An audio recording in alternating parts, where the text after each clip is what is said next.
Alrighty, everybody, welcome back. We are doing the Lightning set review for Rebellion's Call today.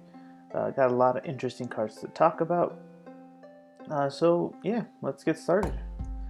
We have Avjong and Meijing, I think. Avjong and Meijing is also card name Avjong and Meijing in all situations.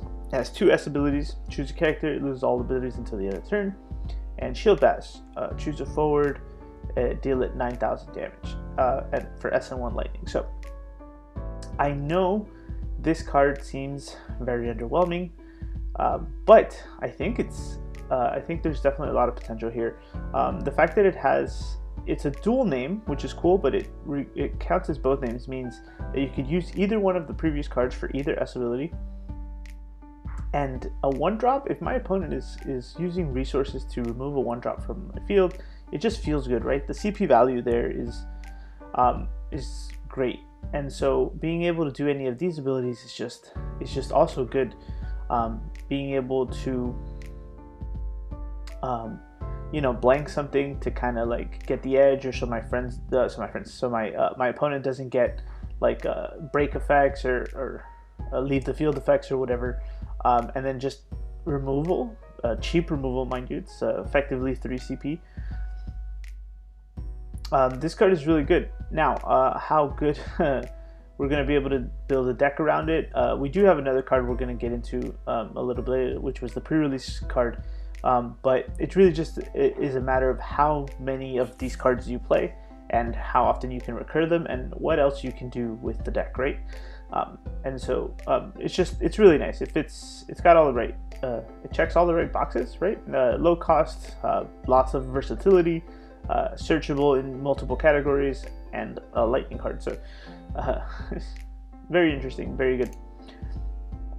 Red Mage standard units. When Red Mage enters the field, you may pay lightning in a color and anything. When you do so, choose a forward of 4 or less, break it. When Red Mage enters the field, choose a forward other than Red Mage until the end of the turn. It gains 1,000 power and haste.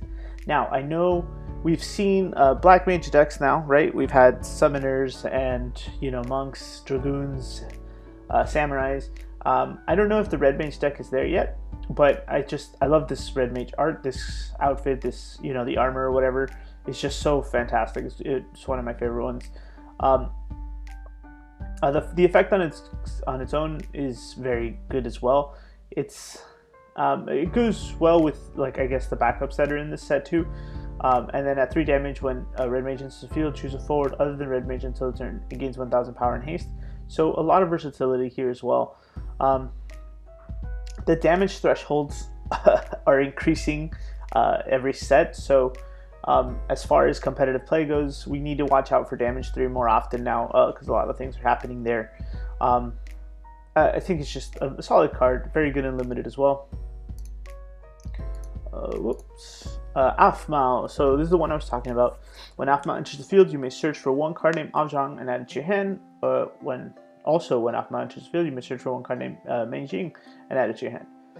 For 2 CP, you could tap Afmao and choose a card named Avjong or card named Meijing in your break zone and add it to your hand. So just recursion, not very strong unfortunately, but is pretty free. You can play this to search the 2 of them. So also not very good for like Amat's killing. It doesn't matter because you still get one or the other, which if you have the first one out, it's pretty messed up. So the value is going to be there as well for this card. Strong card. It looks wonderful to the character illustration, Jeremy Chung, and so thank you for that. Alice. When Alice enters the field, choose a forward other than card name Alice in your break zone, add it to your hand. And at 3 damage, when Alice enters, choose a Job Scion, a Job Scion forward other than card name Alice in break zone, and add it to your hand. So we have a new Alpha Nod, we have a new Ishtola from the last set, and then tons of other options throughout previous sets as well. So a very strong card. Now more searchable, another search target for Louis Soir as well. We have access to him. I do think Scions are coming back this set, so I'm very excited for this one. Aresia Al-Rashia. When she enters the field, choose a forward, break it. 6 for 5 is not my big thing. I don't know. It's just, I guess, some kind of typo. She might be searchable. I don't know if not by another card, but that's about it, right? Like, I think we have a backup she's also the same name, which I think I'd prefer. But I mean, whatever. I don't know. I don't like this card at all, actually. Like, I can't think of anything for it. It's too expensive for what it does. And it's too weak. I don't know. It's not enough. When we're looking at rare cards, like, the dual horns that have 2 to 3 effects for a rare card, this is even worse than a common card. Like, I don't know. Ixion, summon the lightning summon of the set. If you cast Ixion, you may pay 3 extra lightning and two others. Break all the forwards of cost 2 or less. If you paid the kicker, break all the forwards of cost 3 or less instead. So my problem with this card is it's both sides, right? It does work as and honestly, considering how many powerful 3 costs and 2 costs we're having come to the game this set, I think this card might see play. But it's just, I wish it was only opponents. That would kind of separate him from the other lightning card that we use. But still, so I don't know. It's a little weird, but I think it'll probably see some play.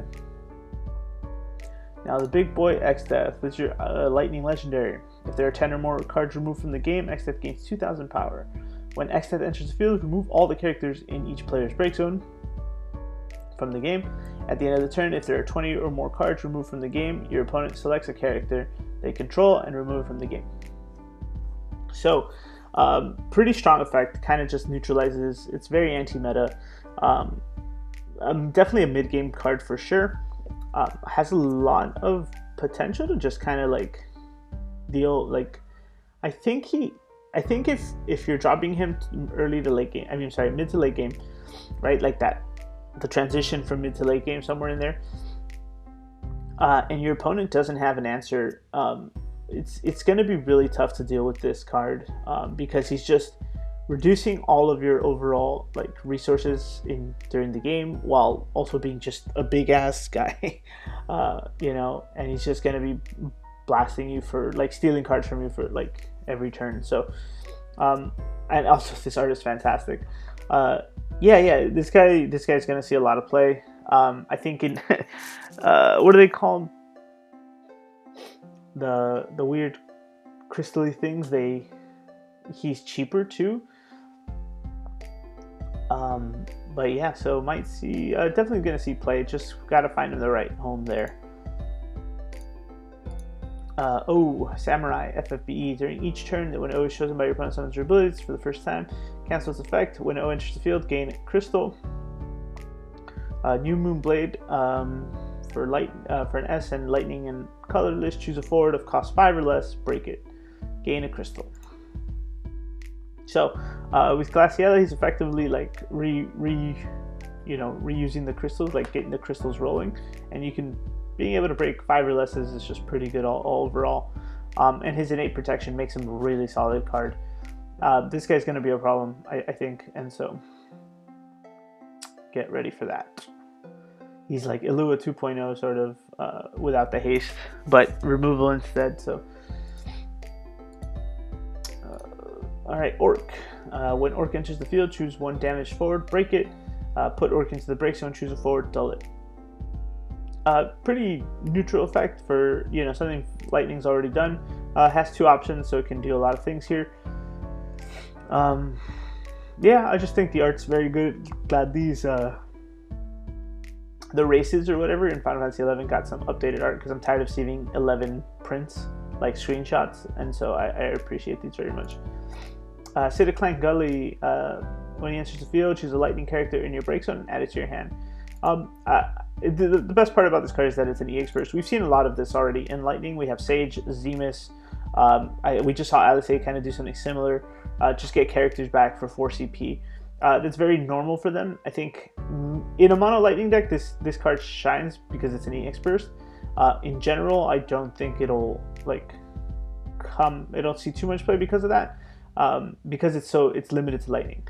So Outside of that, we still play Sage or Zemus or some of the other cards, but still not a bad card. Continues the trend. Kuan, choose a forward you control it until the end of turn against 2,000 power and haste.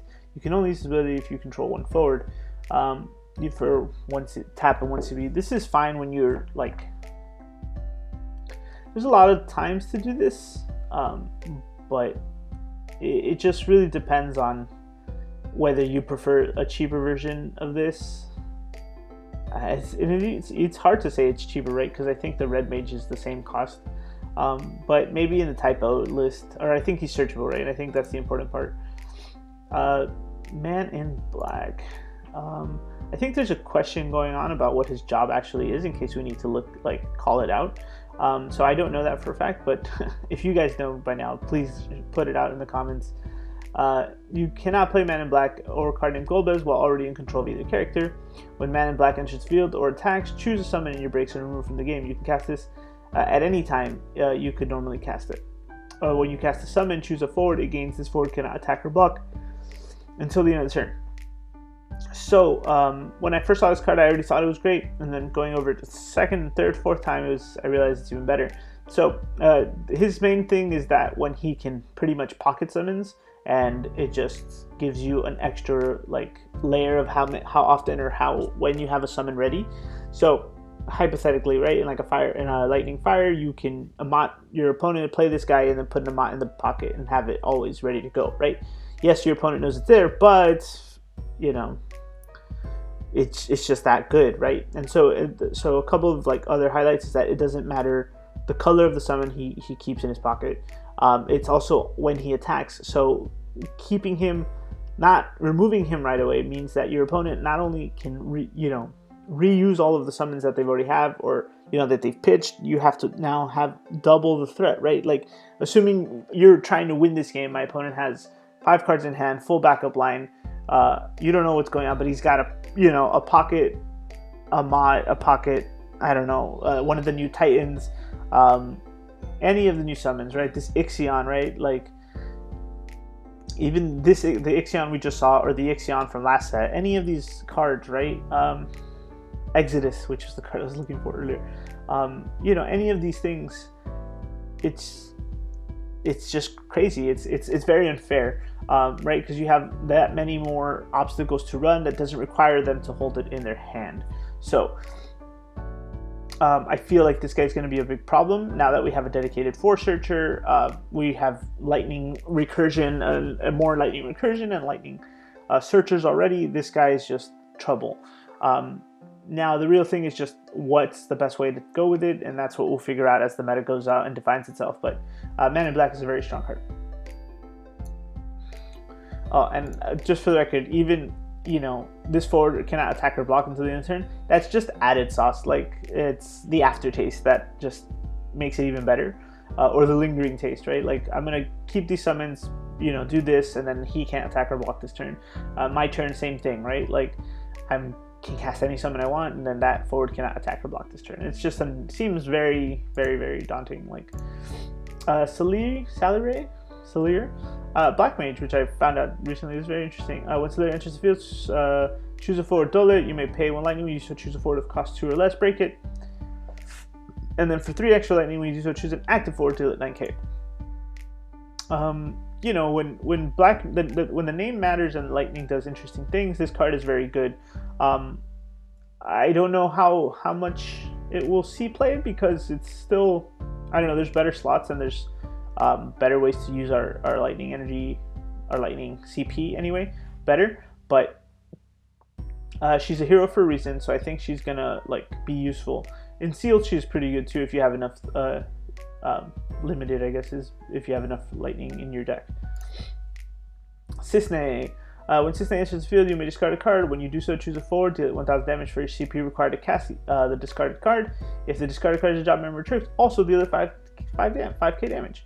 So, and then at 3 damage, gains 2000 power, haste, and brave. So, I don't know if this is enough, but the Turks deck definitely needed something like this.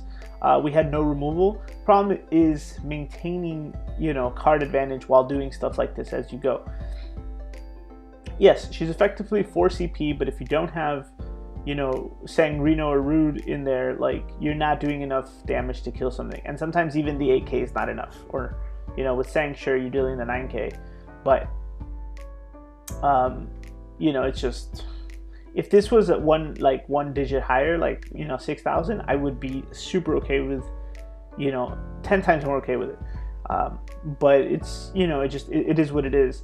Now, you know, not to say that things like Enlightening don't have options to like break stuff that are damaged, or, you know, finish it off, you know, with other tools, but her biggest thing is that she's a Turk, and now Turks have removal. The rest of it is extra sauce. Now Sang has another target, so we don't miss as often. We don't have to play all the extra copies of Reno and Rude just to get there. So I like this card a lot. I was hoping for more this set from the Turks, but I still think it might be enough to bring it from a D or C class deck to like maybe a B. So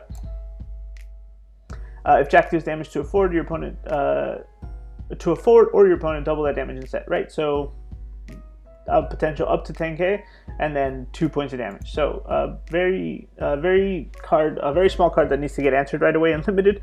But outside of that, I don't know if we'll see it. I think we have better Jacks.